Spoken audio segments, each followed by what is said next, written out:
Donc, on est rendu à 12e semaine. Ça achève tranquillement. Il nous reste un mois. Donc, aujourd'hui, qu'est-ce qu'on va voir? Je vais revenir sur le projet 2C. On va terminer là, la programmation avec le Zélio. Mardi, on a fait le lab 2C avec la moitié du groupe. Il y en a pour qui ça a été très bien, donc ça va être une révision aujourd'hui. Il y en a pour qui ça va vraiment pas l'air évident, pas clair. Donc, on va essayer d'éclaircir ça une dernière fois. Là, comme je vous dis, il va y avoir des questions à l'examen final sur le Zélio. Il va peut-être avoir un examen de lab sur le Zélio. Je devrais savoir cette semaine, demain, théoriquement, si on va pouvoir faire une semaine d'examen en présentiel ou collège ou pas. Donc, la semaine prochaine, je vais revenir avec ça. Okay? Donc, il y a la moitié du groupe qui a fait le Lab 1C. L'autre moitié va finir le Lab 1C mardi. Je vais résumer ça. Après ça, on ne parle plus du Zélio jusqu'à temps qu'on revise. On va commencer la dernière partie du cours, c'est sur le chapitre 2 du livre. On va voir pas mal au complet le chapitre 2. C'est les systèmes de numération. Donc, on travaille tout le temps en décimales dans notre vie. Il y a du monde qui arrive encore. On va regarder comment travailler en binaire, parce que les ordinateurs, tout est en binaire. Donc, on va se promener de décimale à binaire, de binaire à décimale. Après ça, qu'est-ce qu'on a? Binaire. Ah oui, donc binaire, c'est bit par bit. Ça donne énormément là, d'informations. Donc, on va voir l'hexadécimal. L'hexadécimal, c'est une valeur qui va nous représenter 4 bits. Donc, très utile. Là, si on a des mots de 32 bits, on ne commence pas à écrire 1, 0, 1, 0, 1, 0, 32 fois. On va travailler en hexadécimal.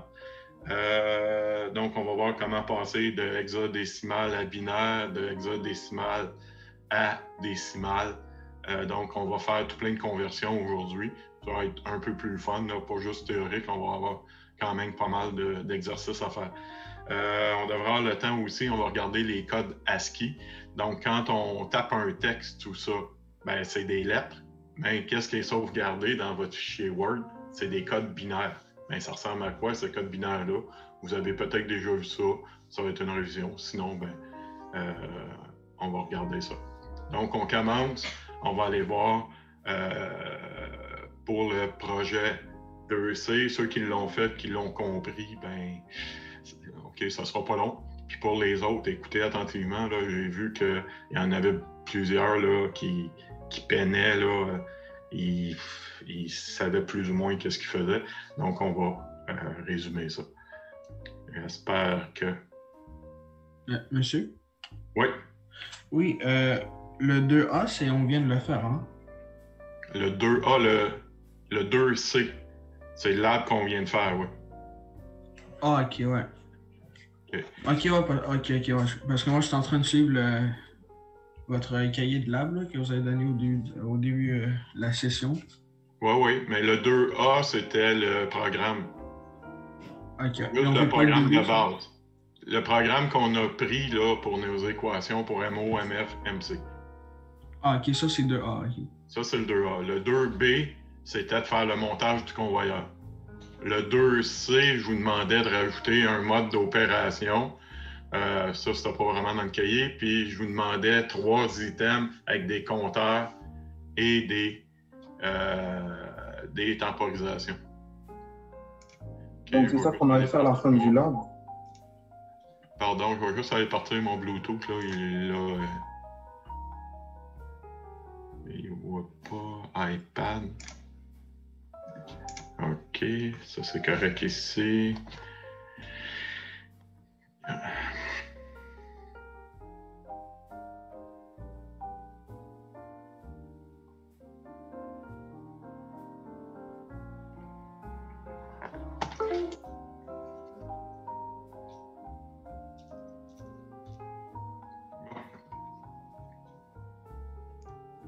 OK, on va essayer de retourner dans...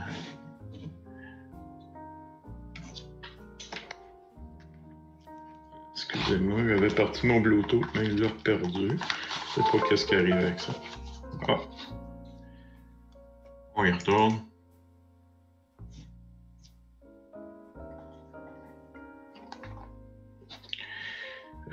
PDF.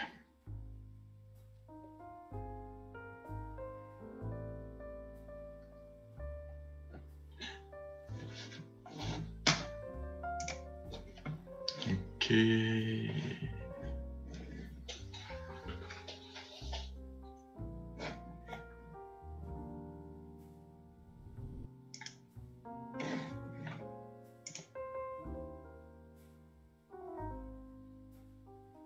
Bon.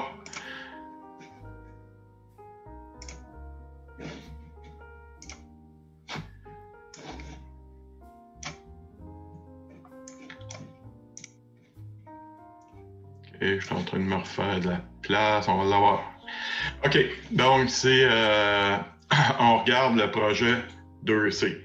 Mode de marche et d'arrêt. Donc, qu'est-ce que je veux? C'est en pesant sur le bouton vert. Donc, le bouton vert sur le module du Zélio, il est connecté à l'entrée IF. Donc, j'ai juste besoin de me mettre un contact. Le contact ici. Oups, là.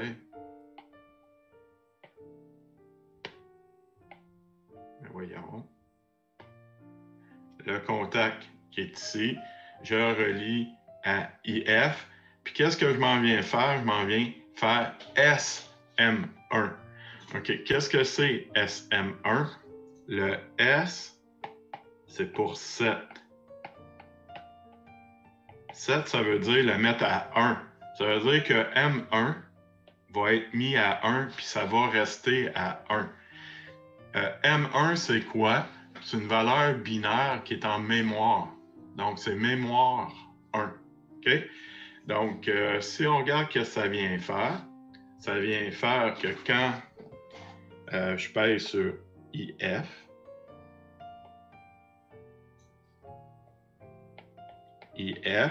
ça vient mettre M1 à 1. OK, ça c'est 0, 1, 0, 1. Ça met M1 à 1, puis ça garde M1. Ça veut dire que je suis capable d'enlever mon bouton, puis M1 va rester à 1. OK?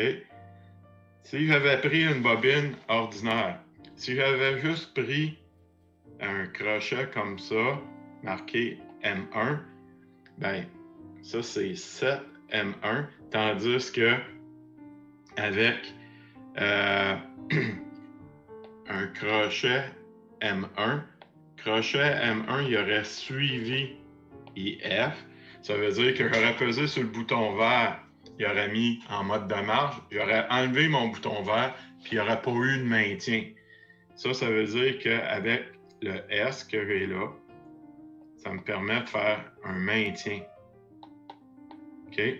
Donc, ma valeur M1 va rester à 1.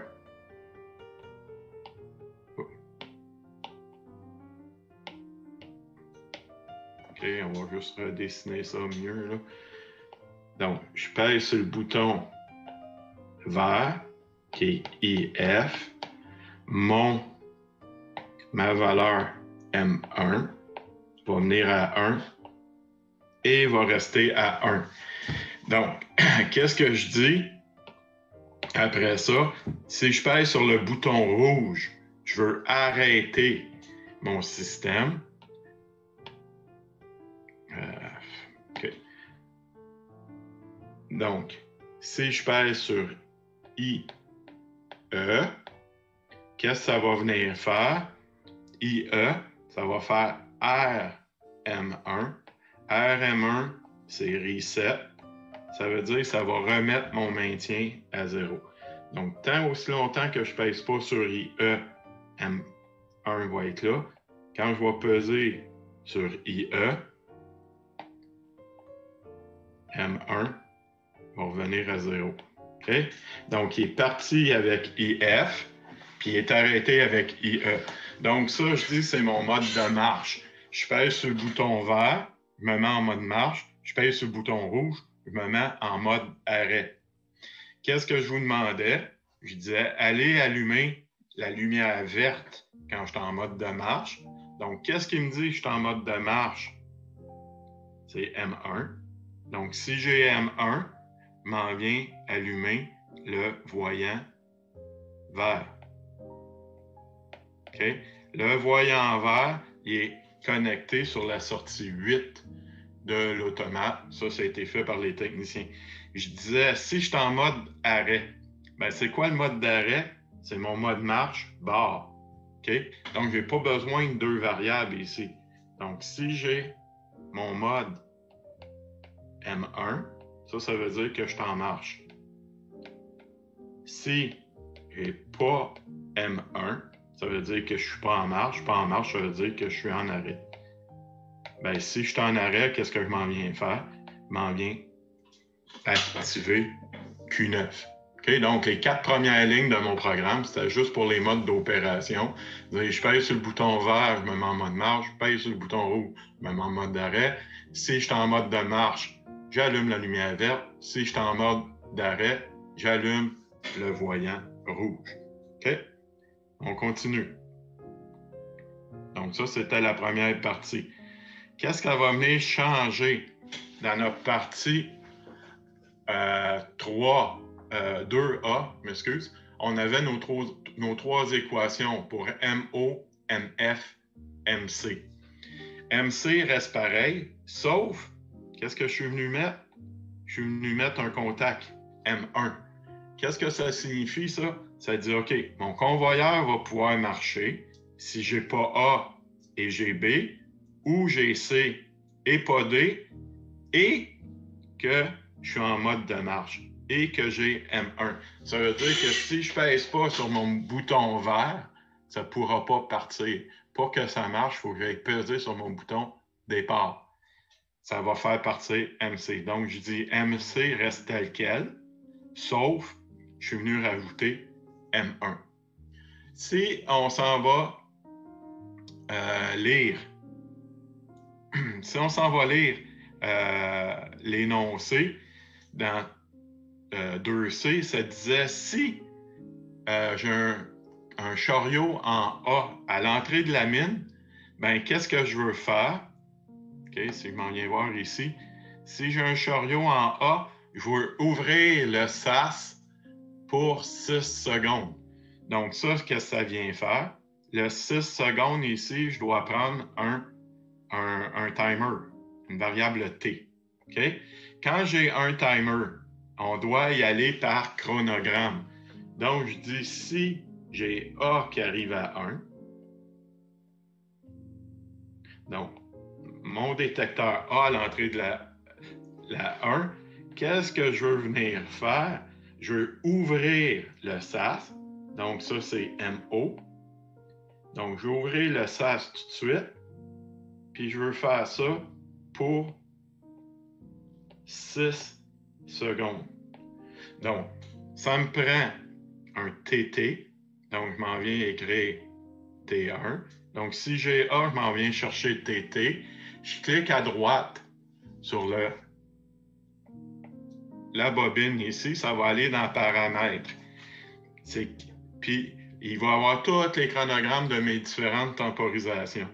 C'est quoi la temporisation qui correspond à ça? C'est un type B. OK? Vous irez voir là. Donc, je dis OK, j'utilise un type B. Pour obtenir ma courbe qui est là, je m'en viens chercher le contact qui est associé à T1, puis je l'envoie où? Je l'envoie sur M0 parce que je veux ouvrir. Qu'est-ce que je suis venu rajouter? Dire si je suis en marche, donc si j'ai T1 qui est amorcé pendant 6 secondes et que je suis en marche, je vais venir faire MO. OK? Donc, le MO, il a changé à cause de ma condition de 6 secondes.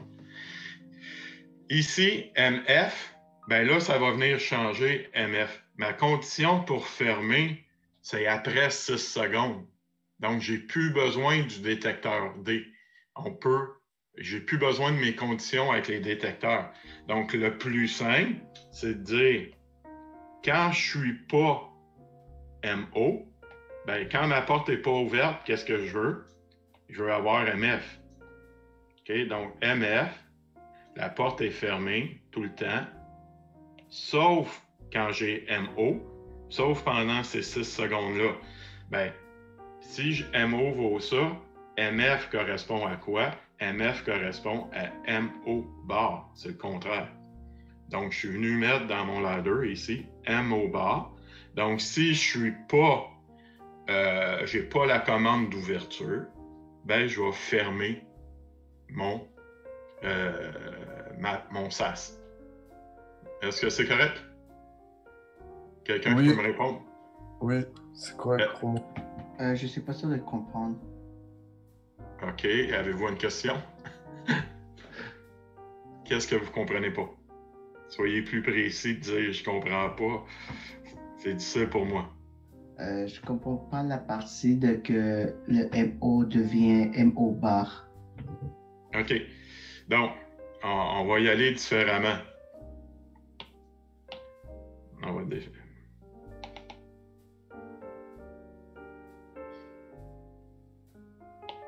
OK. Donc, qu'est-ce que j'ai dit? J'ai dit, si j'ai A, m'en vient ouvrir la porte. Donc, si A, ça, et mon MO va être ça, je vais venir ouvrir la porte pendant 6 secondes. On est d'accord avec ça? Oui. Bon.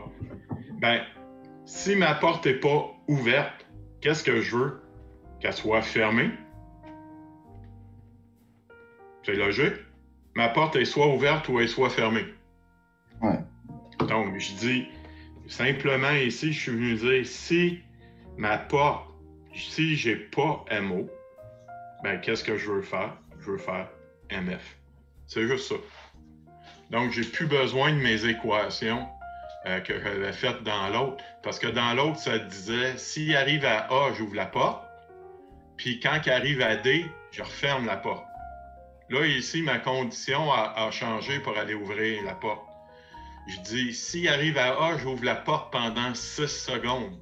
Mais après ces 6 secondes-là, qu'est-ce que je veux? C'est aller fermer la porte. Donc, c'est pour ça que j'ai écrit ça de même, pour ne pas être obligé de tenir compte de mon détecteur D. Si jamais mon détecteur D est brisé ou quelque chose, ben je dis, la seule condition pour ouvrir ma porte, c'est le 6 secondes. Sinon, ma porte est fermée.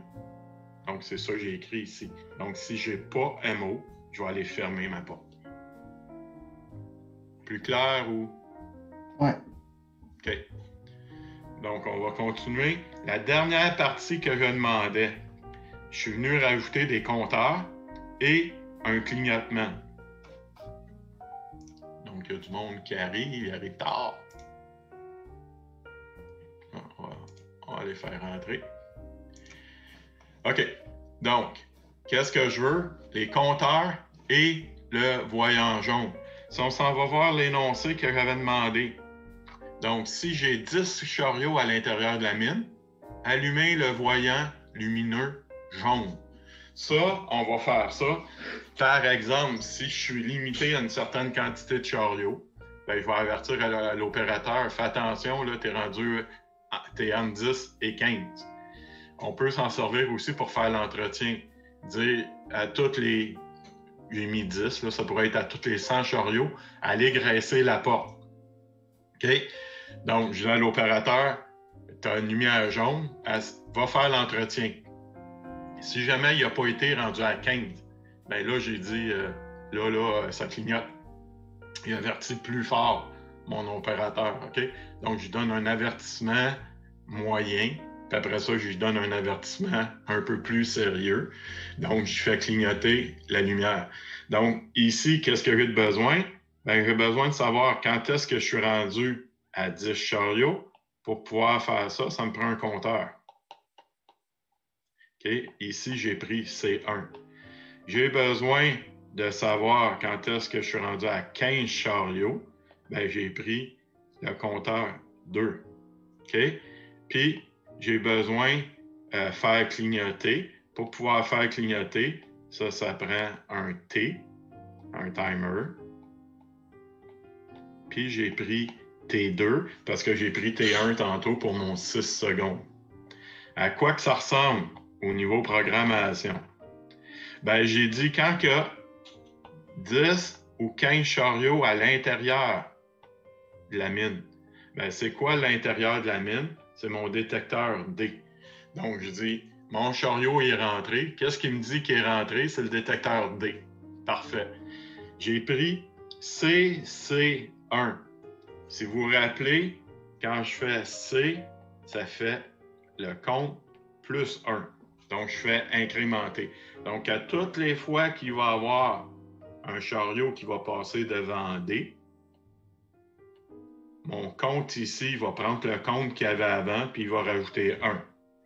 Puis, je dis en même temps, c'est les mêmes chariots que je compte, ben, il va incrémenter aussi le compte numéro 2. Donc, les deux vont compter en même temps. Quand le compteur 1 va arriver à 10, je vais allumer la lumière. Quand mon compteur 2 va arriver à 15, je vais faire clignoter ma lumière. Okay, j'ai deux compteurs qui comptent en même temps. Donc, ici, je dis, OK, si j'ai le compteur 2, de faire clignoter, OK, donc j'ai mis, si j'ai le compteur 2 ici, d'aller faire un clignotement. Pour pouvoir faire un clignotement, ça me prend une temporisation. On clique dans Paramètres, ça me prend un clignoteur asynchrone. Pourquoi asynchrone? Parce que je demande 1,5 secondes à 1, puis 0,5 secondes à 0. Donc, je ne veux pas avoir la même durée allumée puis éteinte. Donc, ça, c'est asynchrone. Si j'avais mis une seconde allumée, une seconde éteinte, ça aurait été un clignoteur synchrone. OK? Donc, je m'en viens mettre mon clignoteur. OK. Okay. Monsieur, j'ai une question, désolé. C'est-tu correct? Oui. Si cette partie-là, on ne l'avait pas faite la dernière fois? Vous êtes dans quel groupe? Dans le groupe 2? Vous n'êtes pas venu mardi? Exact. Oui, ben c'est le lab que vous allez faire mardi prochain. OK, fait qu'il faut qu'on refasse le montage du chariot? Oui. OK. Vous refaites le montage, puis vous faites ce programme-là. Donc là, tout va marcher. OK, ça marche. Okay. Puis il y en a qui l'ont fait mardi, mais pour certains, c'était pas clair. OK? Donc, monsieur, s'il vous plaît, j'ai une petite question. Pour le C1 et le C2, par exemple, là, le C2, on peut le faire sur une ligne seule? Ah oui, ben c'est la même chose. C'est parce que j'ai mis la même condition en avant. OK. OK, mais regardez, c'est une bonne remarque. On va juste aller faire... OK. J'ai mis le D en avant, mais il n'y a rien qui m'empêche de les mettre sur la ligne en dessous. Réécrire le D. Puis l'emmener. OK. C'est la même chose. Donc, monsieur? On peut faire sur deux lignes différentes, mais vu que c'est la même condition, je les ai mis ensemble. OK, merci. Oui? Monsieur, est-ce que c'est correct si, au lieu de mettre vous voyez le CC1 puis le CC2, vous avez mis le D comme condition? Moi, j'ai mis le C. Est-ce que c'est correct aussi? Le C, oui, oui, mais si on veut être pointilleux, le C, ça veut dire que la porte est ouverte. Ouais. Mais ça veut pas dire que le chariot il est rentré. Ouais, mais en fait, parce que dans le fond, dans ta demande, ça dit quand le sas s'est ouvert 10 fois. Fait que c'est pas vraiment le nombre de chariots, c'est plus que la porte. Regardez, c'est juste être pointilleux, là, mais si vous me mettez même A, C, D, le C, c'est marqué que c'est le sas s'est ouvert, c'est le C. Mais si j'ai un chariot en D, le sas s'est ouvert aussi. Donc C et D sont bons, là. C'est des détails, ça, c'est pas grave. OK, merci. OK, donc, on va juste enlever ça pour l'instant. Donc, je dis, si le compte est rendu à 10, donc, je m'en viens mettre dans CC1, dans paramétrage, je mets 10 dedans. Donc, une fois que mon compteur C1 va être rendu à 10, le contact C1 va fermer. Donc, C1 va fermer. Le QA, c'est ma lumière jaune. Ma lumière jaune va venir s'allumer. Donc, C1 allume, fait allumer là, QA si le compte a atteint 10. C'est beau? Donc, mon compte arrive à 10, ça allume la lumière. OK. Si le compte arrive à 15, c'est là que ça se complique un peu. C2 qui arrive à 15. Bien, mon C2 rendu à 15, il va... OK. Pas évident, là, ça. Okay. Mon C2, quand il est rendu à 15, il va venir ici. Si plus grand ou égal à 15, ça va mettre ça à 1, puis il va venir partir le clignotant. Donc, si j'ai C2 qui est à 1, ça va venir faire partir TT2. Mon TT2, j'ai mis un clignotant qui fait ça de même. Okay, parce que j'ai demandé de la synchrone dedans. Okay.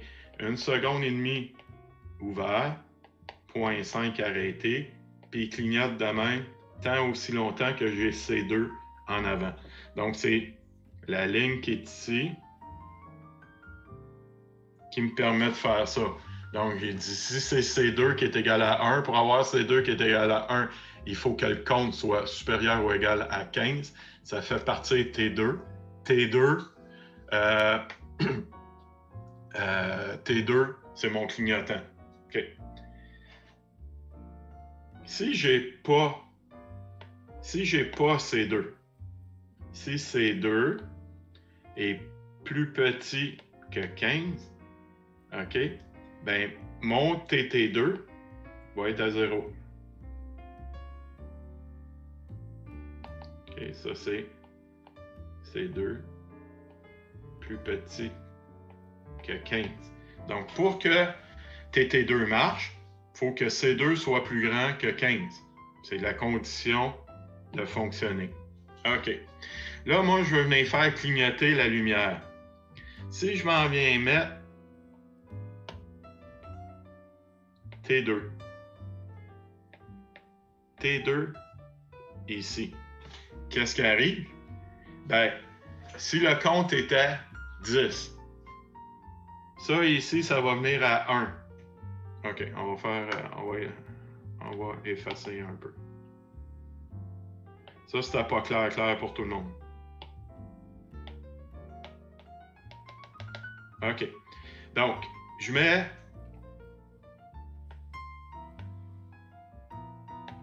C1, le compte est rendu à 10. C2, le compte est rendu à 10. OK? Donc, C1 ici, il va être à 1.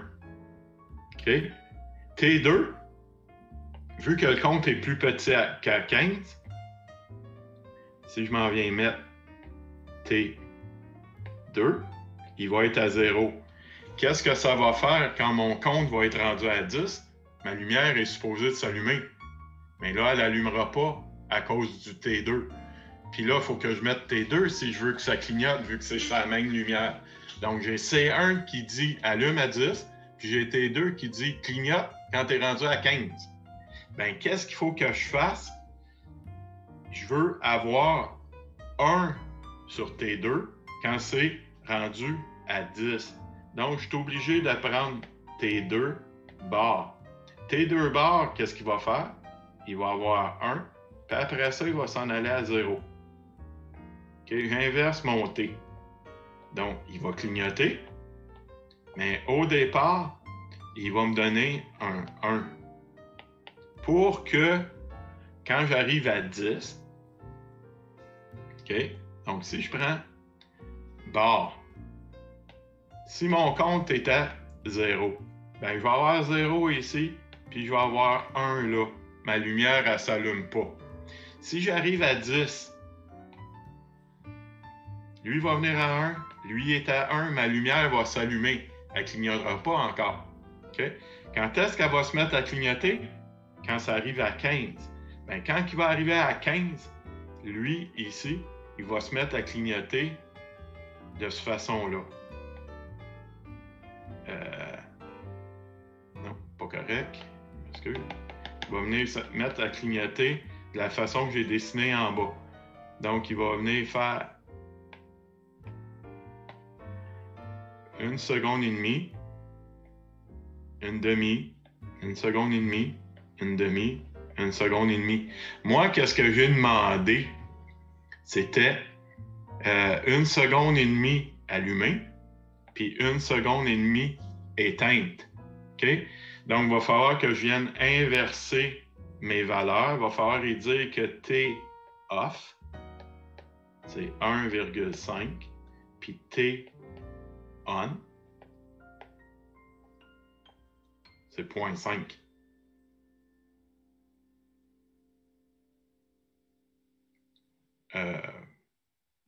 Pas vrai, là. Mais il faut que je vienne inverser mes valeurs que j'ai mis là. Donc, la valeur que j'ai mis là, il y avait juste à 0,5. Puis la valeur que j'ai mis ici maintenant, il y avait à 1,5. Donc, il faut inverser les valeurs dans le timer pour que ça clignote correctement parce que j'ai inversé mon timer. Ceux qui l'ont fait, ça devrait expliquer pourquoi qu'on a inversé. Ceux qui ne l'ont pas fait, ça se peut que ça soit vraiment pas clair. Ça va s'éclaircir mardi. Est-ce qu'il y a des questions? Ceux qui l'ont fait mardi, avez-vous des questions ou c'est plus clair que c'était? Quelqu'un qui l'a fait mardi, est-ce que c'est correct? S'il vous plaît. Quelqu'un qui a fait le lab mardi, c'est correct? Oui. Parfait.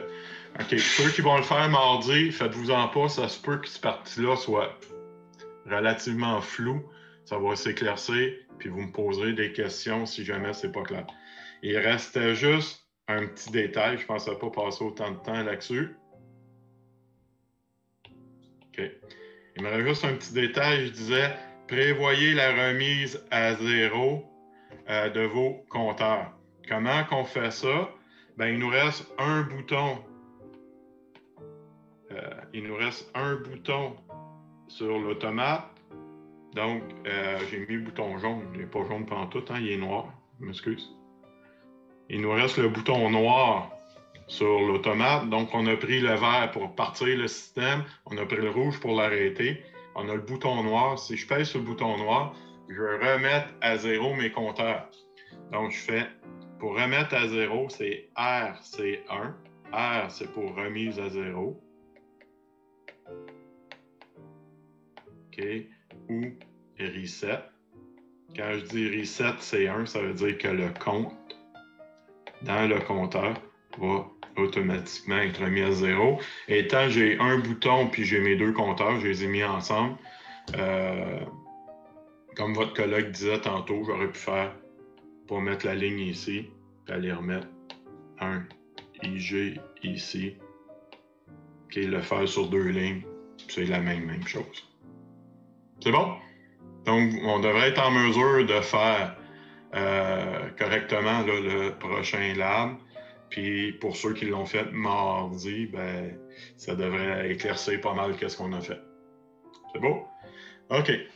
Donc, on aurait fini avec le Zelio. Donc, on a vu comment faire les branchements avec le Zelio. On a vu les notions de base en ladder. On a vu les temporisations, les compteurs. Le ladder, c'est le programme qu'on utilise le plus en électronique industrielle. Donc, si vous en allez en électronique industrielle, c'est sûr et certain que vous allez travailler en ladder dans votre vie, en finissant. OK. Donc, on part le cours d'aujourd'hui. J'espère que je vais être capable de le mettre. Il est rendu où? Logique. J'ai une question, monsieur. Oui. Et les Zelio, est-ce qu'on l'utilise dans les grandes entreprises? Parce que je vois que sur le site, ça a écrit que ça vend jusqu'à $4,000, quelque chose comme ça. Je m'excuse, si on l'utilise où? J'ai manqué la première. Dans les grandes entreprises. Oui, c'est pour faire des petits projets. Donc, ça dépend. Exemple que j'ai donné, là, je ne me rappelle pas si je vous l'ai donné en lab ou en théorie ou à l'autre groupe. J'ai déjà été visiter les garages de la STM, okay? La Société des transports de Montréal pour les autobus. Donc, c'est une grosse entreprise. Les hélios servaient pour le contrôle des portes quand les autobus arrivent, etc. Puis, mon étudiant il avait fait un stage là, puis il avait fait un lave-autobus avec un Zélio. Donc, pour les petits projets, le Zélio, il est utile. Les automates qu'on a, je ne sais pas si on a eu un prix là, spécial pour l'école, mais ils nous ont coûté 150 $. Donc, c'est pas quelque chose de dispendieux. Mais si on regarde les petits convoyeurs, tout ça, chacun des détecteurs qu'on a, c'est à peu près une soixantaine de $. Donc, ça monte vite pour faire des projets. Mais oui, dans les grandes entreprises, si j'ai besoin de faire un petit projet, on va utiliser un automate de type Zélio. OK, on va essayer de... OK, c'est ça que je pensais.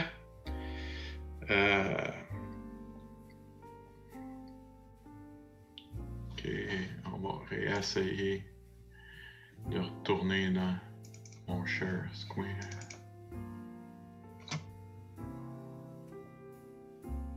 Ah! Yeah, ça a marché. OK, donc, système de numération et les codes binaires. C'est le deuxième chapitre presque au complet qu'on va voir.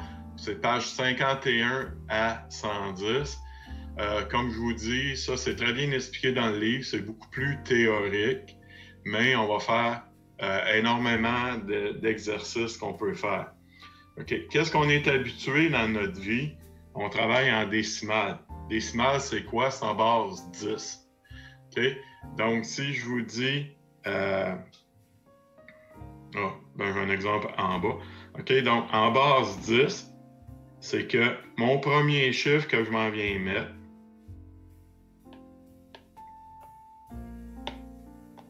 OK, ça correspond à quoi? À 10 exposant 0. Ça vaut 1. Donc, si je mets 5 en décimale, c'est 5 fois 1. Ça vaut 5. Le deuxième chiffre, c'est 10 exposant 1, etc.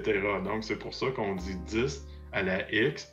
Puis ça, on dit que c'est un nombre décimal ou les nombres décimaux. Ça veut dire 10. Si je m'en viens mettre 5 ici, je m'en viens mettre un 2 là, bien mon 2, il est vis-à-vis 10 exposant 1, ça vaut 10, il vaut 20. Donc, ça fait 25. Si je m'en viens mettre un 3 ici, 3 fois 3 fois 10 exposant 2, bien, ça va me faire 325, etc. OK? Si on se déplace dans l'autre sens, bien mis une virgule ici, bien, c'est 10 à la moins 1, 10 à la moins 2, 10 à la moins 3, etc. Donc, on va avoir des fractions. Donc, je vous dis, si je mets 1368, ça correspond à quoi? Bien, c'est 1 fois 10 exposant 3, 3 fois 10 exposant 2, 6 fois 10 exposant 1, 8 fois 10 exposant 0. Donc, ça fait 1 fois 1000 plus 3 fois 100, ça fait quoi? 1368. OK, on est habitué avec ça. Bien, qu'on change la base, au lieu d'avoir 10 exposant x, on met 2 exposant x, ça va être la même chose. Donc, on peut représenter n'importe quel nombre, n'importe quelle valeur en binaire. Donc, c'est ça qu'on va faire avec les ordinateurs. Pourquoi qu'on travaille en binaire? Bien, je suis capable de sauver en mémoire une valeur 0 ou 1 beaucoup plus facilement que d'aller sauver une valeur de 0 à 9. Ça me prendrait 10 niveaux de mémoire. Donc, on serait en logique floue, là. Ça serait des teintes de blanc, gris pâle, gris foncé, noir. Tandis qu'en binaire, c'est 0 ou 1. Donc, c'est qu'est-ce qui est le plus facile. On a découvert ça avec les transistors. Donc, avec les transistors, on peut aller en saturation. Donc, soit qu'ils conduisent ou ils ne conduisent pas, ça donne 0 ou 1. On est capable d'intégrer énormément de transistors. Donc, on peut avoir des milliards de transistors dans une puce qui donne des mégaoctets. Donc, le nombre binaire, c'est 2 à la x. Donc, le premier bit, il vaut combien? Il vaut 1. Deuxième bit, 2, 4, 8, 16, 32, 64, 128. Okay? Donc, si vous regardez, ça correspond à quoi, ça? Ben, quand vous avez de la mémoire, c'est 4, 8, 16 gigaoctets, 32, 64, 128. Si on continue, ben, on peut continuer tant qu'on veut. 2 exposant 8, ben, c'est 256, 512, 1024. C'est beau? Si on veut faire des fractions, on n'en fera pas dans le cours, mais ça se fait. Donc, ça va être 2 à la moins 1. 2 exposant moins 1, ça correspond à quoi? C'est 1/2, ça vaut 0.5. OK? Si on continue, 2 à la moins 2, 1 sur 4, 0.25. 2 à la moins 3, 1 sur 8, ça vaut 125. Donc, si vous regardez dans le système anglais, quand on prend des mesures, on a des demi-pouces, des quarts de pouce, des huitièmes de pouce, ben, ça vient du binaire. OK? Donc, dans le métrique, on travaille en décimale. Quand on prend des mesures, les Anglais, ils ont décidé que les fractions, ils travaillaient en binaire. Des demi, des quarts, des trois quarts, des huitièmes de pouce. Donc, on peut convertir n'importe quel nombre en valeur binaire. Le bit le plus à droite, on dit c'est le LSB, le least significant bit. Okay, le bit le moins significatif. Qu'est-ce qui se trouve le plus à gauche? C'est le MSB, le most, le plus significatif. Donc, c'est la même chose en décimale. Plus qu'on s'en va à gauche, plus que c'est gros, plus qu'on s'en va à droite, plus que c'est petit. Okay? C'est une convention. On aurait pu le faire à l'envers, puis ça aurait marché quand même. Donc, une chance. En binaire, c'est pareil comme en décimale. Le plus petit, c'est à droite, puis le plus gros, c'est à gauche. OK. Donc, je vous dis, j'ai la valeur binaire que j'ai ici. 0, 1, 1, 0, 1, 1. Ça vaut combien? On s'en vient de mettre dans les cases. Donc, le premier 1, on m'en vient de mettre là. Lui, il vaut 2. 0, 0. Après ça, ce 1-là, il vaut combien? Il vaut 8. Celui-là, il vaut 16. Ben, ça fait quoi? Ça fait 1 fois 2 fois 1. Non, 2, c'est pas supposé être un 1? Ouais, je pense que c'est un 1. Ah oui, excusez-moi. Merci. 1 fois 1. 1 fois 8. 1 fois 16, ça veut dire 16 plus 8 plus 1, ça fait 25. Donc, quand je rentre 25 dans ma calculatrice, lui, qu'est-ce qu'il s'en va mettre en mémoire? C'est 0, 1, 1, 0, 0, 1. OK? Donc, on peut passer de 1 à l'autre. Si on regarde, j'en ai refait une autre. 0, 1, 1, 0, 1, 0, 1, 0, 1. Ça veut dire que j'ai besoin de... Ça va faire 2, plus 8, plus 32, plus 64, je les additionne. OK, où est-ce que j'ai des 1, je le prends. Où est-ce que j'ai 0, je ne le prends pas. Donc, ça fait 1 fois 64, plus 1 fois 32, plus 1 fois 8, plus 1 fois 2. On additionne ça, ça donne 106. OK? On en fait un autre. OK, on va aller en mode 8 bits. 1, 1, 1, 0, 0, 0, 1. Donc, 8 bits. Je vous dis ça, c'est en binaire, donc on va écrire un petit b, puis je veux avoir la valeur en décimale. Ben, on s'en vient.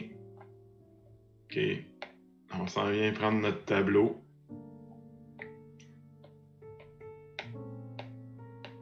Puis on écrit 1, 2, 4, 8, 16, 32, 64, 128. Puis on peut continuer comme ça. Donc, on m'en vient mettre un 1, 0, 0, 0, 1, 1, 1, 0. OK? Donc, si j'ai 8 bits, ça me donne 2 exposants 8. Ça me donne 256 valeurs ou de 0 à 255. Donc, je sais que ma valeur, si je suis en 8 bits, le plus gros que je peux aller, c'est 255. Donc, dans ce cas-ci, j'ai combien? Bien, on s'en vient. Le premier 1, il vaut 1, plus 16, plus 32, plus 64. Donc, ça fait combien, ça? 96, 102, 112, 113 décimales. OK? Donc, n'importe quelle valeur, on peut la convertir en décimales. La façon la plus simple, c'est la... comment on appelle ça dans le livre? Je veux pas... As-tu mon livre avec moi? Je n'ai pas mon livre là, à portée de la main, mais ça s'appelle méthode de la somme de poids. Donc, le poids, la valeur que chaque bit a, plus qu'il est à gauche, plus que son poids est élevé. Donc, sa signification. Donc, on s'en va mettre les 1 vis-à-vis les cases, puis on additionne où est-ce qu'on a mis un 1. Voulez-vous qu'on en fasse un autre ou c'est clair? Oui, s'il vous plaît. Oui, c'est clair ou oui, on en fait un autre. Oui, on peut faire un autre, s'il vous plaît. Un autre. OK. Je vais faire mon beau tableau au propre.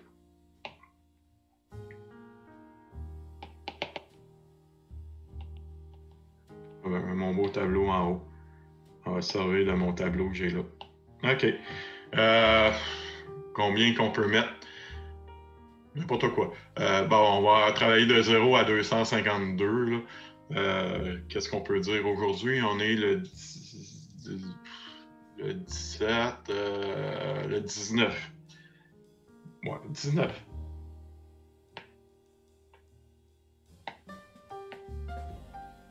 Ah non, c'est l'inverse que je veux. Je veux avoir des valeurs binaires. OK.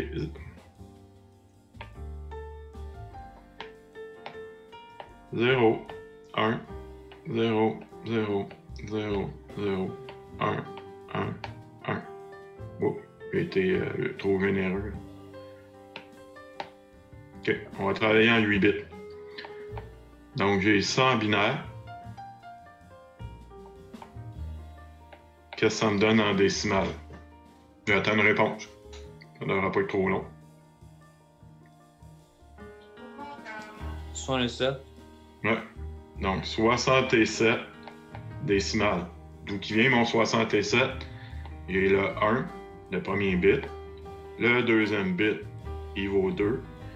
Lui, je ne le prends pas, il est à 0. Lui, je ne le prends pas, il est à 0. Lui, il est à 0. Lui, il est à 0. Ah, lui, je le garde. Puis lui, je ne le prends pas. Donc, ça me fait, lui, il vaut 64. Lui, il vaut 2. Lui vaut 1, j'additionne tout ça, 62 plus 2, 66 plus 1, 67. C'est beau? Donc ça, c'est le fun, ça, à l'examen final, là, des points donnés. Ça. Ceux qui ont des calculatrices scientifiques, il y en a là, que vous pouvez convertir de binaire à décimal, de décimal à binaire. Maximum 10 bits. Donc, je risque de vous demander 11-12 bits à l'examen. Votre calculatrice ne le fera pas. Donc, vous devez le savoir. OK. On a vu que on peut convertir de binaire, n'importe quelle valeur binaire à décimale. On peut faire l'inverse. On peut aller chercher une valeur décimale puis l'emmener en binaire. Donc, on utilise le même tableau. Puis, je dis, OK, je veux 53. Je veux l'avoir en binaire. Qu'est-ce qu'on s'en vient faire? on s'en vient chercher le plus gros chiffre que j'ai dans mes valeurs en haut, puis je soustrais. Donc, le plus gros chiffre entier que je suis capable de soustraire à 53, qui va me donner une différence positive. Donc, si je fais 53 moins 128, ça va me donner négatif. 53 moins 64, ça va me donner négatif. Ah, 32, je peux le faire. Donc, je vais aller me chercher 53 moins 32. Qu'est-ce qui reste? 21. OK. Est-ce que 21 moins 16, ça va me donner positif? Oui. Donc, je m'en viens soustraire 16. Il me reste 5. 8, ça va me donner négatif. 4, c'est bon. Il va me rester 1. 1 moins 1. Donc, qu'est-ce que ça me donne? 53 décimales. Si je le mets en binaire, ça fait 0, 0, 1, 1, 0, 1, 0, 1.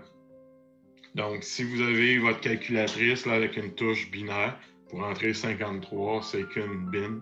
Ça va vous donner 0, 0, 1, 1, 0, 1, 0, 1. Souvent, ils ne vont pas écrire les deux zéros là, qui sont à l'extrême gauche. Ne sont pas significatifs, là, ça ne représente rien. Donc, si je vous dis 2500, ben, je ne mettrai pas 0, 0, 2, 5, 0, 0.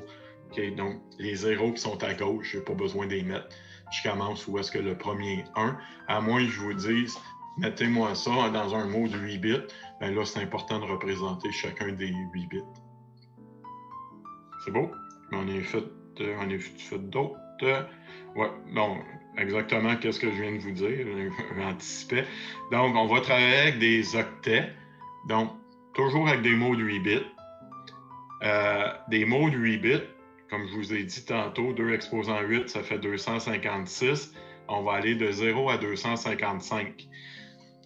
On va travailler avec des valeurs négatives aussi. On va voir la semaine prochaine comment faire des valeurs négatives en binaire. Donc, on va dire que c'est des nombres signés. Bien, ça va être, on va prendre 1 bit pour le signe. Donc, ça va aller en 8 bits signés. Ça va donner moins 128 à plus 127. OK? Donc, 256 valeurs, pas très gros. Donc, on va surtout travailler en 16 bits. 16 bits, ça nous donne de 0 à 65 535. Si on n'a pas assez, on ne travaille pas en 24 bits, on va travailler en 32 bits. 32 bits, là, ça donne 0 à 1, 2, 3 milliards. Après des milliards, c'est des billiards. 4 billiards, 300 milliards. OK? Donc, ça commence à être gros, là. Okay, si on n'en a pas assez, on va aller en 64 bits. Donc, dans les calculateurs scientifiques, on est à 64 bits. Dans notre cas, comme le Zélio, il travaille en 16 bits. Okay? Si je vous dis convertir 124 en binaire, ben qu'est-ce qu'on fait? Encore là, on s'en vient chercher le plus gros. 128, c'est trop gros. On va prendre 64. On vient soustraire 124 moins 64, il reste 60. Donc, on peut mettre 32. 60 moins 32, il reste 28. On peut y soustraire 16. 28 moins 16 fait 12. 12 moins 8, 4. Donc, la valeur 124, ça donne 0. OK? 1, 1, 1, 1, 1, 0, 0. Donc, 0, 1, 1, 1, 1, 1, 0, 0. Si je vous demande 5408, bien là, on n'est plus capable de travailler en 8 bits. Il faut y aller en 16 bits. Bien, je vous ai mis le tableau pour travailler.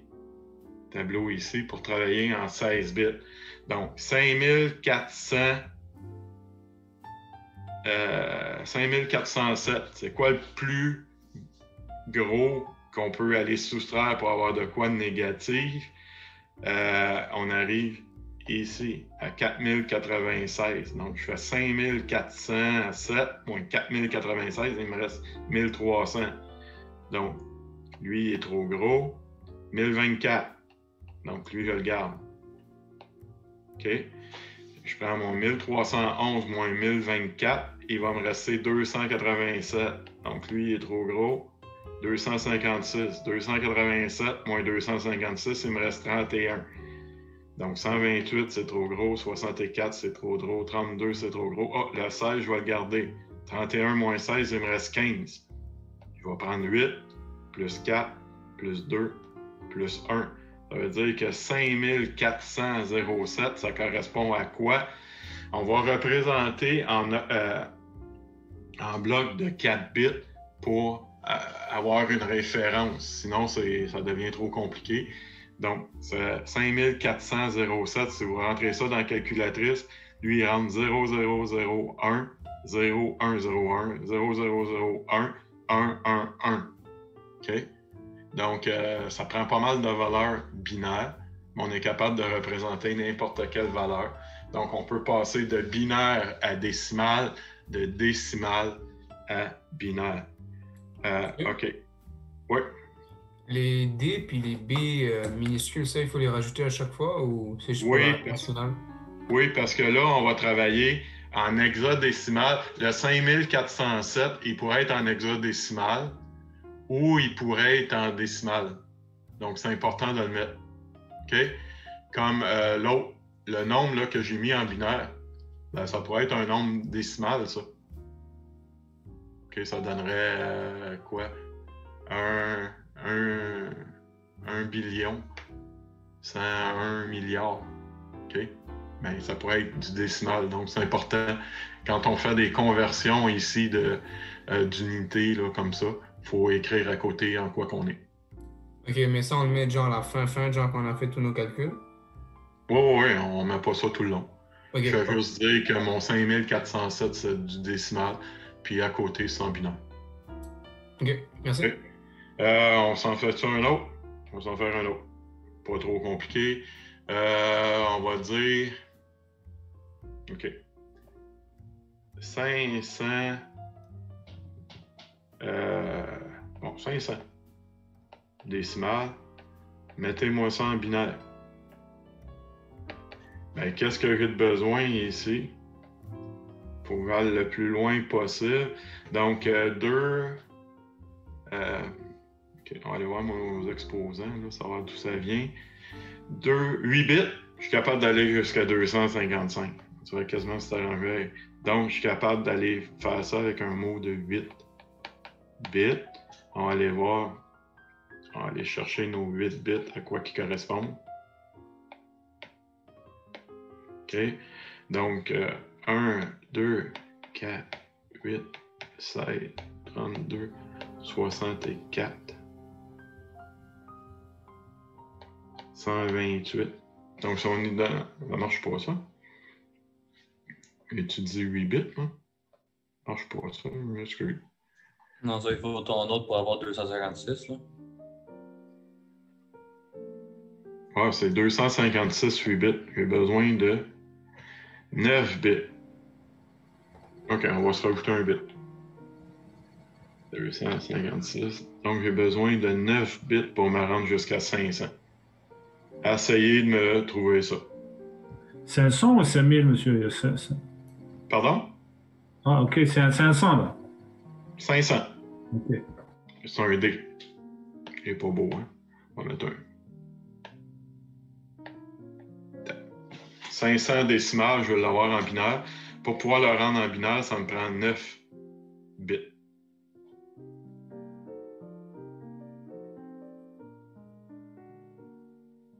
Essayez de me donner ça.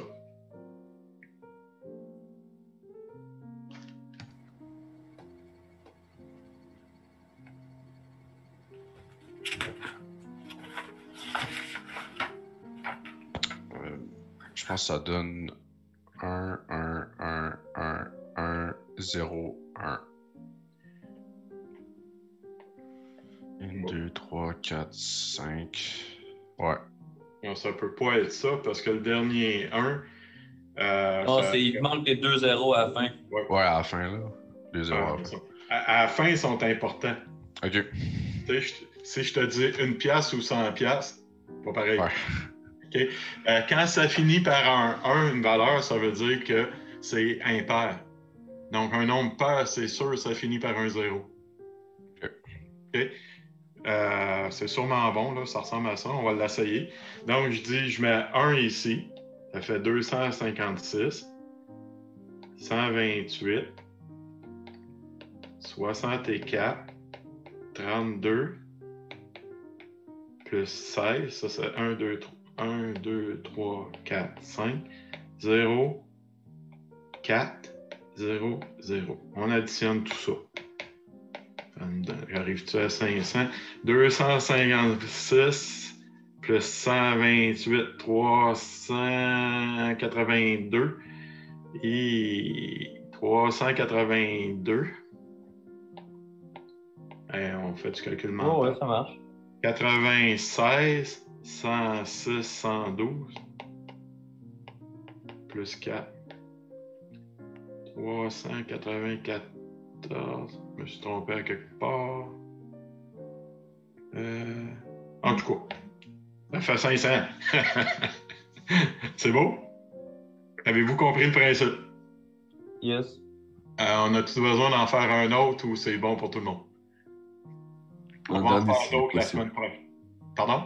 Juste en dernier. Exemple. Un autre? Oui. OK. On va aller effacer tout ça.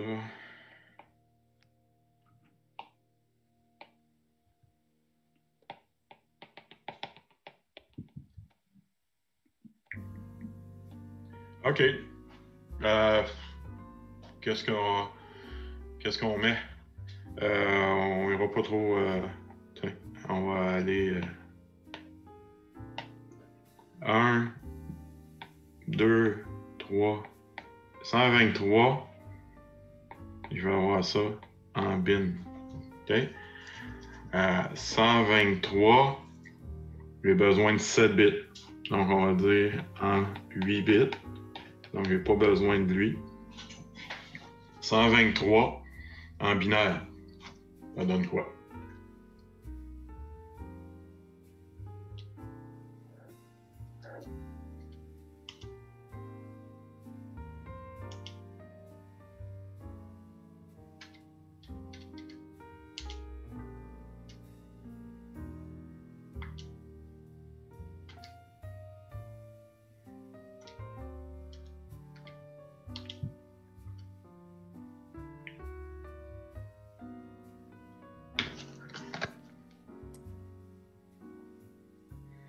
Quelqu'un qui l'a? Ouais, 0, 1, 1, 1, 1, 0, 1, 1. Oh! Elle était généreux dans mes 1. Le 8 c'est un 1 et le 4 c'est un 0. 1, 1, ok, 4, 1. Ouais. Donc, on vérifie ça. 120... non, pas 128, j'en ai pas besoin. 96, 102, 112, 120, 123. OK, donc ça fait 64 plus 32 plus 16 plus 8 plus 2 plus 1. Ça me donne 123. Monsieur? Oui. Mais genre, comment on peut savoir si on doit commencer à partir du 64 ou du 128? OK. C'est le plus... OK. Si je prends la valeur que j'ai, si je soustrais la valeur que je prends dans mon tableau, il faut que le résultat me donne positif. Ouais, donc, ça je l'ai compris, mais c'est juste genre, mettons, au lieu de commencer par exemple par 128, genre vous avez mis 0, 1, 1, 1, est-ce qu'on pouvait juste faire un X aussi sur le 128 puis faire ça en 7 bits au lieu de 8? Oui, oui. Mais à l'examen, je vais vous spécifier de me le mettre en 8 bits, en 12 bits ou en 16 bits. On travaille toujours avec des blocs de 4 bits.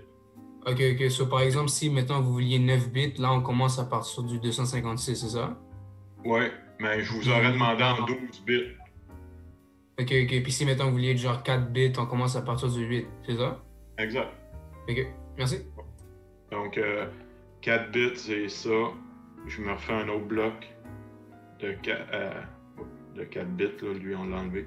Donc on va par bloc de 4 bits comme ça.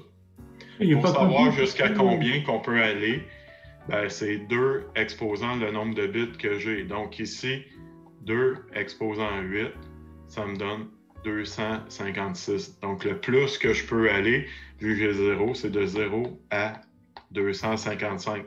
Donc en 8 bits, je suis capable de représenter de 0 à 255 décimales. Si j'ai une valeur plus grosse que 255, il faut que je rajoute des bits. C'est bon? Moi, j'ai pas vraiment compris. Pourquoi c'est un 0 à 4, c'est 8 moins 8, c'est 0. Et pourquoi c'est le 2 et le 1, on a le 1, 1. OK. OK. On va refaire ça au propre.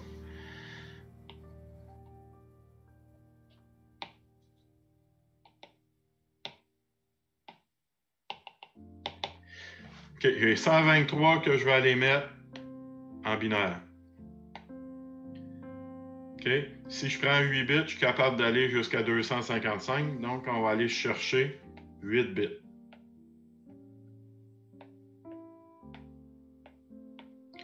La valeur de chaque bit, 1, 2, 4, 8, 16, 32, 64, 128. OK? Et je ne peux pas prendre le 128 parce que 123 moins 128, ça va être positif. Je m'en viens chercher le 64. Ça fait 123 moins 64. Ça fait 36, 39, 59. Ça? Oui. 59. On est d'accord avec ça? On est correct? Oui. OK. Est-ce que je peux aller chercher le 32? Oui. Moins 32, ça fait 27. Est-ce que 16, je peux soustraire 16 de 27 pour avoir un nombre, une différence positive? Oui. Je m'en viens enlever le 16. Ça fait 11. 8 moins 8, ça fait 3. Donc 4, c'est trop gros, je ne le prends pas. Ouais. Moins 2, qu'est-ce qu'il me reste? Il me reste 1. 1 moins 1, ça fait 0. Donc, 123 en binaire, 0, 1, 1, 1, 1, 0, 1, 1. Ouais. C'est bon? Ça répond à la question? Oui, oui, très bien. C'est moi qui j'ai fait une erreur de calcul, donc ouais, c'est correct. OK. Monsieur? Oui. Est-ce qu'à l'examen, vous allez mettre le tableau?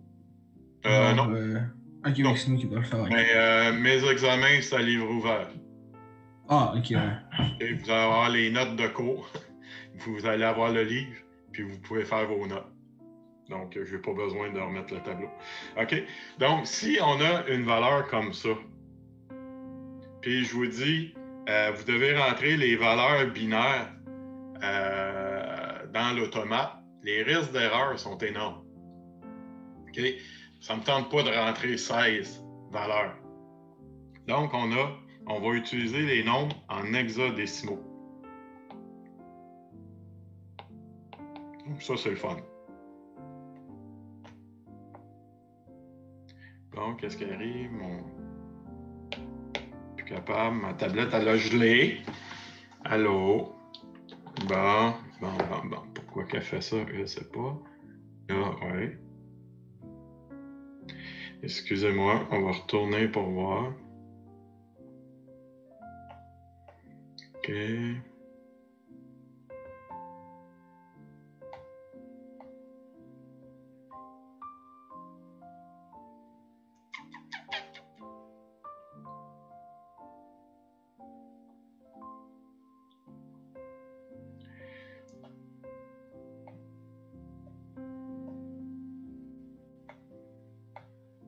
OK, désolé, ma tablette, elle a figé. On était rendu en hexadécimal.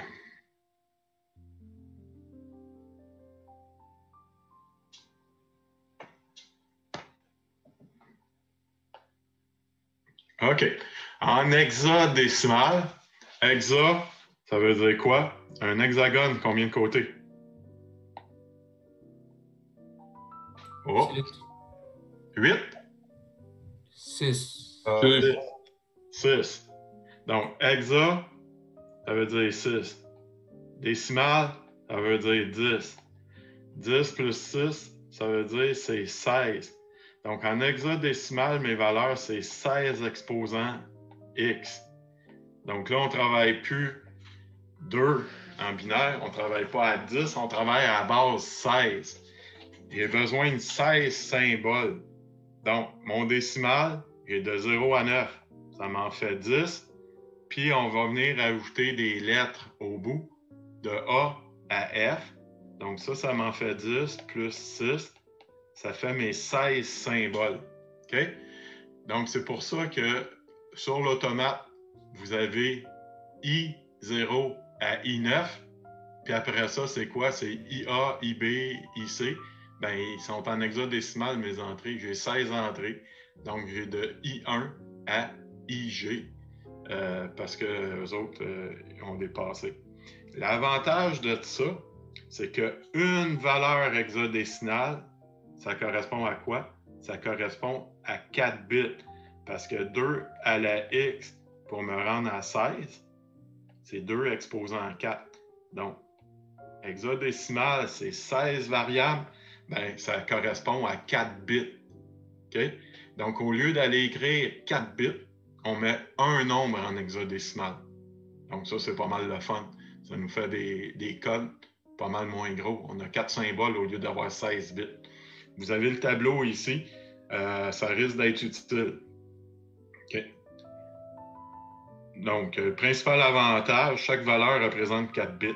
Un mot de 16 bits peut être représenté par 4 valeurs. OK? Donc, mot de 16 bits, donc de 0 à 65 000 décimales, ça correspond en quoi en hexa? Ça va être de 00 à FFFF. OK? Donc, au lieu d'écrire 16 bits, je mets 4 valeurs en hexadécimal. Comment je peux convertir de binaire à hexadécimal? Très simple. On fait des blocs de 4. Donc, OK, on vient chercher les 4. Ouais. 4. 1, 2, 3, 4. OK, 1, 1. On s'en vient voir dans le tableau. 1, 1, 0, 0. 1, 1, 0, 0, ça représente C. Bien, je prends mon bloc de 4, 1, 1, 0, 0, puis je m'en viens écrire C. Je m'en viens chercher l'autre bloc à côté de 4. 1, 0, 1, 0. On s'en vient voir dans le tableau. 1, 0. 1, 0, c'est A. Donc, on écrit C, A. 0, 1, 0, 1. Ben, ça vaut 1 plus 4, ça vaut 5. 0, 1, 1, 1, ça vaut 7. Ça veut dire que mon mot de 16 bits que j'avais ici, en hexadécimal, ça va être CA57. Okay? C'est la même chose. C'est juste la représentation qui est différente. On peut écrire ici en base 16. Moi, qu'est-ce que je préfère, c'est de mettre un petit H pour dire que c'est en hexa. Si on a l'autre à côté, ben on y va par bloc de 4 bits. 1, 2, 3, 4. 1, 2, 3, 4. 1, 2, 3, 4. Puis si jamais il nous manque des valeurs, ben on va les compléter. On va mettre 2 zéros. Donc 0, 0, 1, 1, ça vaut 3. Après ça, 1, 1, 1, ça vaut F. Donc on vient 4 bits, 4 bits. On arrive ici, 0, 0, 1, ça vaut 1. 0, 1, 1, 0, ça vaut 6. 1, 0, 0, ça vaut 1. Donc en hexa, c'est 4, 6, 8, 12, 16. Et 16 bits, il n'y a pas plus que ça. 4, 8, 12, 16. 20 bits, ben, écrire 20 bits sans se tromper, là, des 0,1, c'est difficile. Même en décimal, ça nous ferait un gros nombre. Donc ici, on écrit 3F, 1, 6, 9, puis c'est exactement la même chose. Donc 13 employés pour rentrer des codes, tout ça, on va souvent les rentrer en hexadécimal. OK. Monsieur, j'ai une question. Oui. Pourquoi vous n'avez juste pas mis tout en lettres? Pourquoi il y a des chiffres aussi? Genre le 3F. Mais pourquoi le 3 C'est le tableau qui est ici. Ah, ok. Donc, les 9 premières valeurs, c'est des chiffres. De 0 à 9, c'est en décimale. Puis après ça, ben, si je veux écrire plus que 9 en une variable, ben 10, ça me prend 2 variables. Donc là, on a rajouté des lettres. Donc le 10, je ne veux pas avoir 2 variables, j'en veux juste une. Donc le 10, c'est devenu le A. Le 11, c'est devenu le B. OK? Donc c'est pour ça que je vais écrire une lettre. Ça dépend de la valeur binaire à laquelle que ça correspond. OK? Ok, merci. Donc, il nous demande ici, aller convertir exercice connexe. Ben, qu'est-ce qu'il faut faire? On va faire des blocs de 4 bits. OK? Puis pour chaque bloc, on s'en va voir dans notre tableau ou sinon, si vous préférez, quand on est en hexa, ça vaut 1, ça vaut 2, ça vaut 4, ça vaut 8. OK? Donc, celui-là, ça vaut combien? 0, 1, 2. On a 1 vis-à-vis le 4. C'est beau? 1, 1, 1, ça vaut 15. Ben 15, il faut aller voir dans le tableau, ça vaut F. Et ici, ça vaut combien? J'ai 1, 1, 1, 0. Ça fait 4 plus 2 plus 1, ça vaut 7. Lui, ça vaut combien? Celui-là, j'ai 8 plus 1, ça vaut 9. Lui, j'ai 8 plus 4, ça vaut 12. 12, je ne suis pas sûr. On va aller voir dans le tableau. On va finir par l'apprendre par cœur. 12.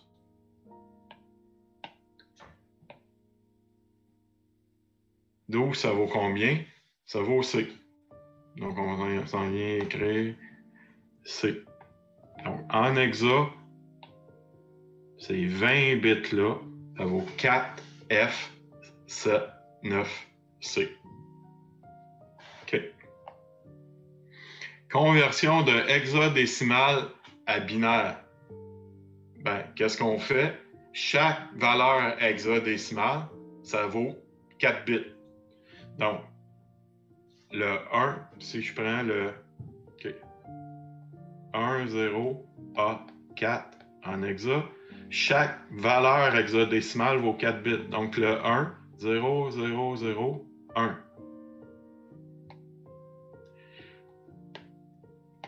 Le 0, 0, 0, 0, 0. Le A, ça vaut 10. Donc, 8. 8 plus 2.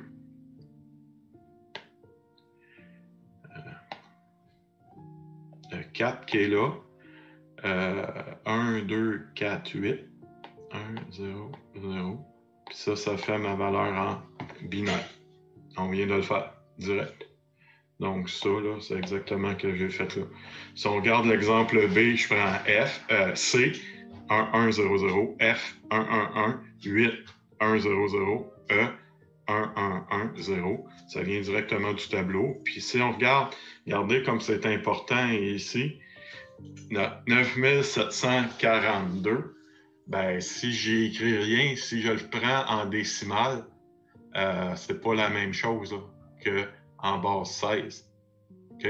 Donc, je prends chaque nombre, je donne 4 bits, puis ça me donne ma valeur en binaire. OK? L'exemple connexe, 6BD3, ben, j'ai pris 6, le B, on s'en va aller dans le tableau.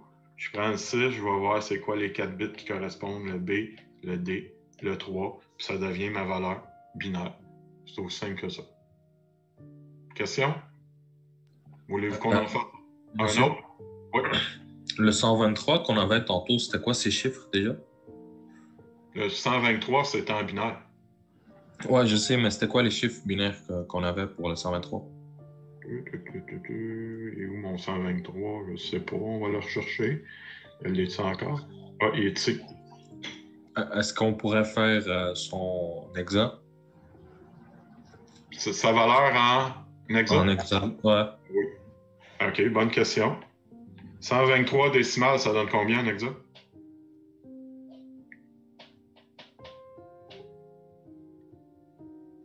Oh, on l'a là. On prend 4 bits et on le convertit en hexa. Ça donne combien? Ces 4 bits-là, ça représente combien? Ça vaut combien? 0, 1, 1, 1 en 7.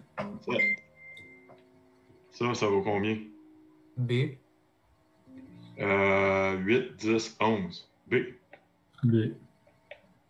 7B. 123 décimales, c'est 7B en hexa. Si on veut vérifier, OK? Ça ici, B.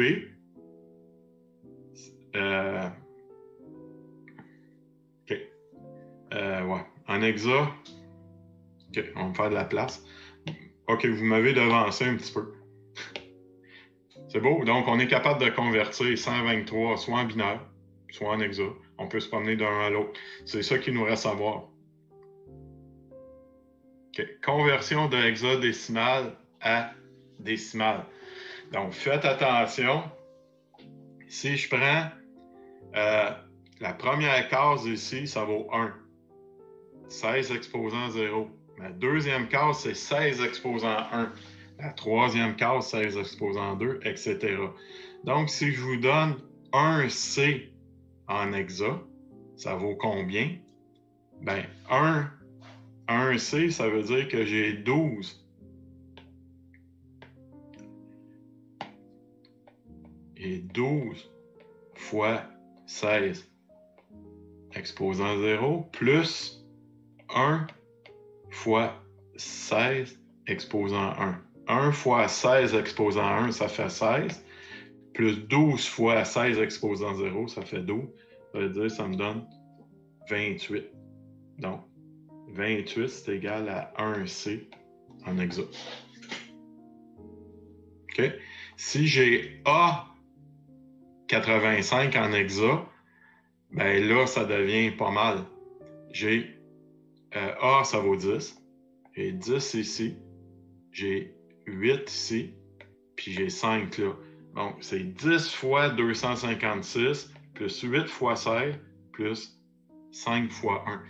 Donc, A85 en hexa, ça correspond à 2693 en décimale.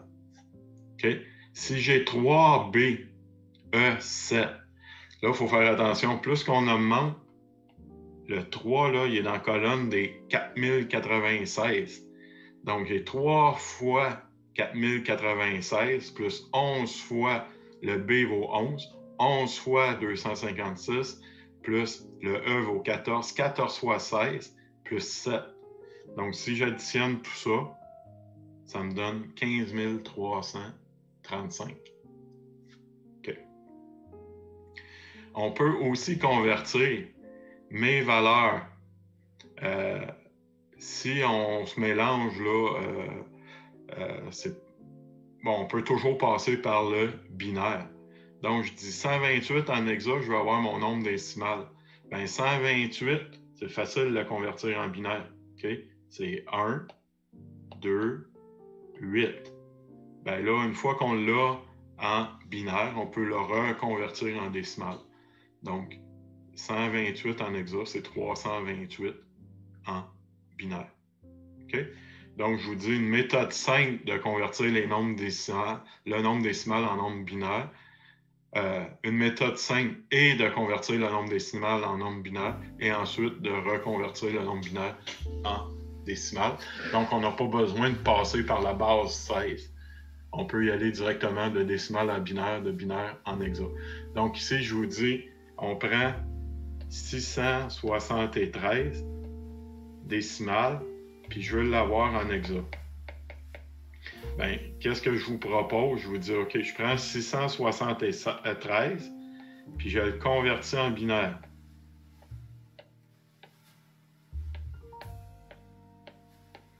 Donc, en binaire, 1, 2, 4, 8, 16, 32, 64, 128, 256, 512.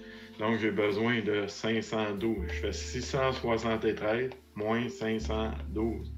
Il me reste 161. 256, c'est trop gros. 128. moins 128. Il me reste 33. Es-tu correct? Oui. 33. 64, c'est trop gros. 32. Moins 32. Il me reste 1. OK? Donc, 676 en binaire, ça me donne ça. Ça marche-tu avec mes affaires d'en haut? Oui. On me suit. Je m'en viens faire des blocs de 4 bits. 1, 2, 3, 4. 1, 2, 3, 4. Et ici, il m'en manque 2. On va mettre 2 0. OK? Ça, donc, ça vaut 1, 2, 4, 8. Donc 0, 1, ça vaut 2. 8 plus 2, ça vaut 10. 10, ça fait A. Ça fait 1. Donc 673 en hexa, ça me donne 2A1 en... Non, excusez, ça c'est en décimal.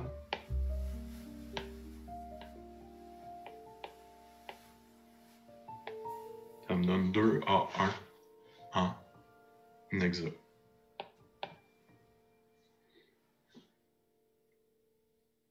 Qu'est-ce que ça vous dit? C'est correct ou... Le 673, c'est un décimal, non? Oui. Ok, je pensais que c'était en hexa, c'est pour ça. Non, regarde, quand j'écris D à côté, c'est décimal. Donc, qu'est-ce que j'ai fait? J'ai pris mon 673, je l'ai converti en binaire, puis après ça, de mon binaire, je l'ai converti en hexa. On aurait pu aller le convertir tout de suite en hexadécimal aussi. OK. Hexadécimal, si on fait notre tableau. OK. Lui vaut 1, 16, 256. 16 exposant 3, ça donne combien?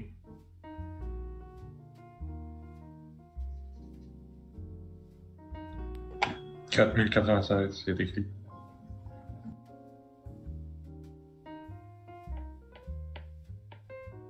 OK. Donc, on dit 673.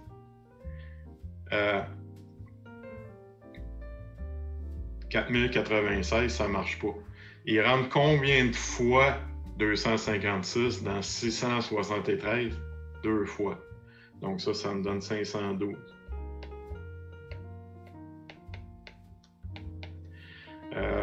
Il me reste 161.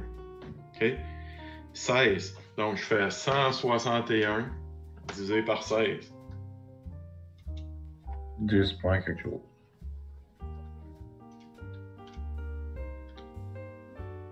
OK, 10 fois. 10. Ça fait 160. Il me reste 1. Donc ça me donne combien? Ça me donne 2. 10, c'est A. Ça, c'est 1. Donc on aurait pu le faire comme ça aussi. OK. Ben, c'est plus de travail. Moi, je trouve ça plus difficile que d'aller... Je prends mon 673, je le mets en binaire, puis après ça, je fais mes blocs de 4. Monsieur? Oui. Est-ce que le 2A1, ça se dessine dans une équation ou quelque chose? Ben, si vous en allez dans un automate, par exemple, puis il vous demande rentrer les tableaux, puis il va vous demander en quelle unité, pas en quelle unité, là, en quel système de numération vous voulez utiliser. Il va vous dire, voulez-vous être en binaire, en hexa ou en décimal? Puis si vous dites en hexa, vous allez pouvoir rentrer 2A1. Il va comprendre. Okay, c'est une base. Dans votre calculatrice, ceux qui ont des calculatrices, là, vous avez une touche qui s'appelle HEX, puis vous pouvez rentrer 2A1, puis dire le convertir en décimal, il va vous donner 161. Oui, monsieur? Oui. Les deux que vous utilisez pour multiplier le 256, est-ce que vous prenez ça par la logique pour juste rapprocher du chiffre 673 ou du moins c'est n'importe quoi? Non. OK. C'est pas par logique. Je dis, combien de multiples de 4096 va rentrer dans 673? Je peux pas. Oui, exactement. Après ça, j'arrive à 256. Dans le fond, on prend 673 divisé par 256, ça va donner 2, quelque chose. On garde la valeur entière. C'est que je l'ai fait mentalement. OK? Donc, il rentre 2, quelque chose. J'enlève le virgule. Donc, je garde 2. 2 fois 156, c'est 512. Donc, je fais 673 moins 512. Il me reste 161. Là, j'arrive. Combien de 16 va rentrer dans 161? Je fais 161 divisé par 16, ça fait 10, quelque chose. Je garde la valeur entière. Ça fait 160. Donc, moins 160, il me reste 1. Puis la dernière case, ça me dit combien de 1 que j'ai besoin pour compléter? Bien, 1. OK? Donc, dans le fond, là, qu'est-ce que j'ai ici? Mon 2A1, c'est 2 fois 16 exposant 2 plus A, c'est 10 fois 16 exposant 1 plus 1 fois 16 exposant 0. C'est de là que ça vient. Donc, 2 fois 16 exposant 2. J'ai plus grand place, là. Voilà.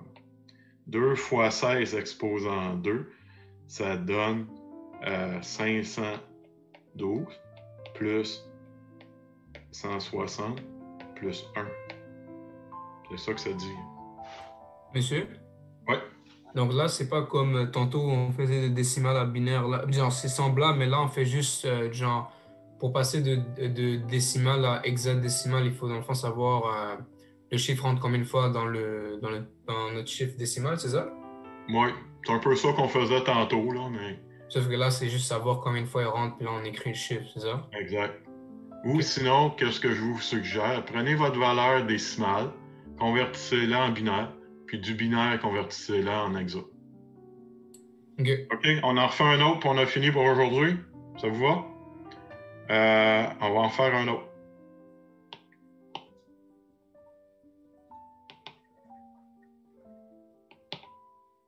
La semaine prochaine, on va voir comment travailler avec des nombres négatifs en binaire. C'est un peu spécial. Combien qu'on veut?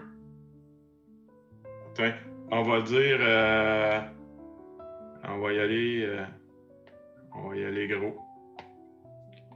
2020 décimales. Je veux avoir la valeur en hexa. OK? Essayez de me trouver ça.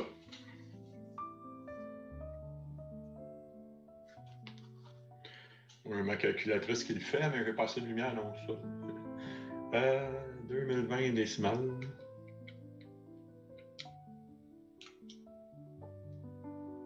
Ah ouais.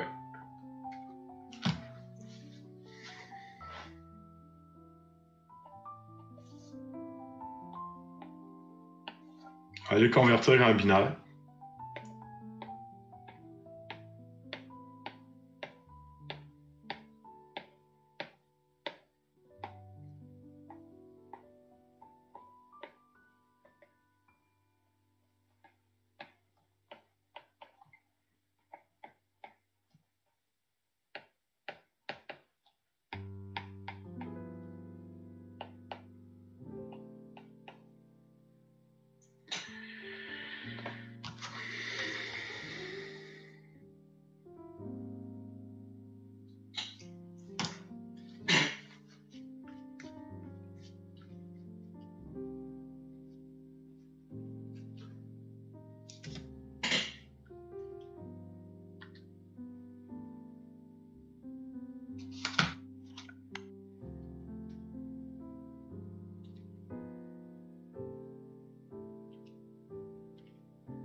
Attends une bonne réponse.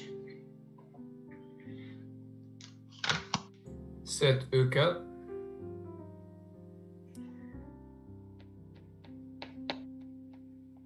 OK. J'attends une confirmation. Quelqu'un d'autre qui arrive à la même chose ou quelqu'un d'autre qui arrive à d'autres choses. On peut-tu me confirmer la réponse de 7E4?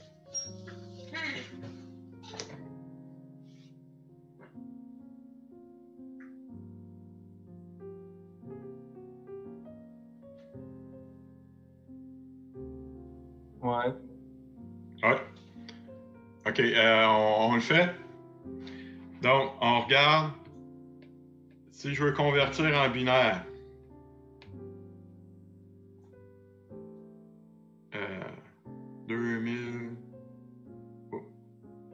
2058. 2048. OK. Donc, ça, c'est trop gros. C'est 1024 le plus gros. Donc, je fais 2020 moins 1024. Il me reste combien? 996. Ça fait 16. 512 moins 512. 484.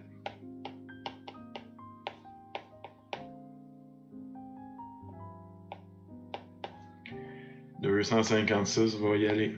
256. «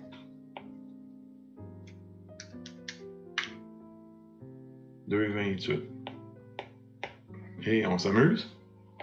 Moins 128. OK, je fais juste continuer. Là. Il me reste 100. 64. 36. 32. Il me reste 4. C'est beau? Donc, ça me donne ça en binaire. Donc, 2020, converti en binaire. Je veux l'emmener en hexadécimal. Je me fais des blocs de 4 bits. 1, 2, 3, 4. 1, 2, 3, 4. 1, 2, 3, 4. OK, attends ça, on n'a pas besoin. Donc, on commence le premier. OK, chaque bloc. 1, 2, 4, 8. 1 plus 2 plus 4, ça fait 7. Confirmé. L'autre, 8 plus 4, ça fait 12 plus 2, ça fait 14. Ça fait E. 1, 2, 4, ça fait 4. 7, E, 4. Donc, 2020 en décimale, c'est 7, E, 4 en hexa. Ou en binaire, ça me prend 12 bits, qui est 0, 1, 1, 1, 1, 1, 1, 0, 0, 1, 0, 0. C'est beau? OK. On peut finir, on peut vérifier notre valeur. OK. En hexa, c'est en base 16. Donc, qu'est-ce que j'ai? À quoi que ça correspond, cette valeur-là? J'ai 7 fois 16 exposant 2. Exposant 1. 0, 1, 2. Plus E. E, on a dit que c'était 14 fois 16 exposant 1 plus 4 fois 16 exposant 0. 7 fois 16 exposant 2, ça donne combien, ça?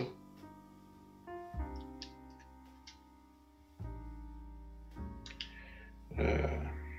112. Combien? 112. Oh, 16 exposant... non. 16 au carré. 1792. 1792? Oui. OK. Plus 14 fois 16. 224. 224 plus 4. Si on additionne ça, 2020. C'est beau? Donc, on se promène de base, on se promène à base 10, base 2, base 16. Ça veut tout dire la même chose.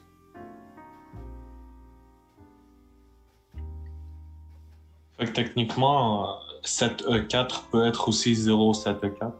Oh oui, oui. Donc, on peut mettre autant de zéros qu'on veut à gauche. OK? Donc, on aurait fini pour aujourd'hui. OK. À la fin de mes notes de cours, j'ai mis des exercices.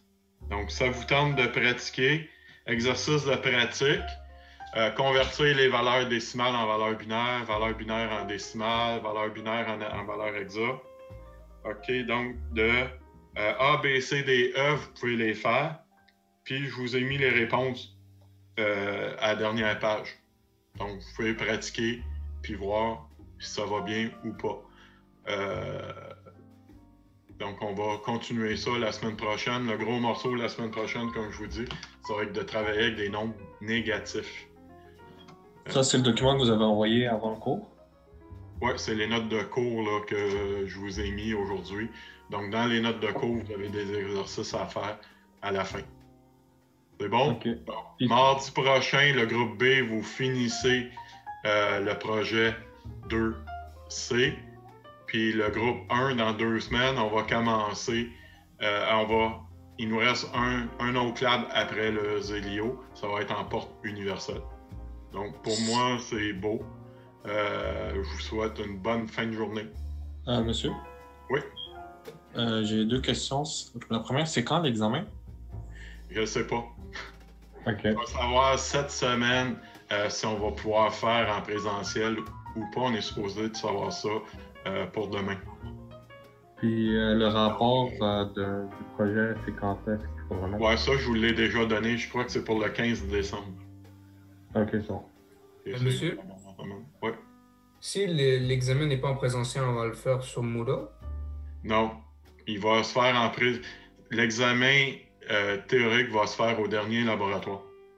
Ah, OK. Donc, il n'y aura pas d'examen de labo, c'est ça? Exact. Donc, les 2 possibilités qu'on a, je ne veux pas vous mélanger, mais si on a une semaine d'examen en présentiel, le dernier laboratoire, ça va être un examen de laboratoire et on va faire l'examen final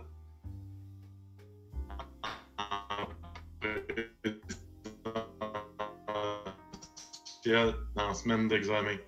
Ça annule la semaine d'examen. Il n'y aura pas d'examen de laboratoire. Et la dernière semaine de laboratoire, ça va être l'examen théorique en présentiel qu'on va faire. Donc, ça va être un examen un peu plus court, vu qu'on va séparer le groupe en 2.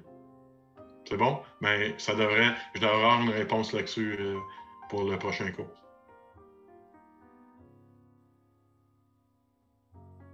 C'est bon? Ouais. Parfait. Bonne fin de journée, tout le monde. Bon, merci. Bye. Monsieur. Au revoir. Au revoir, monsieur. Merci.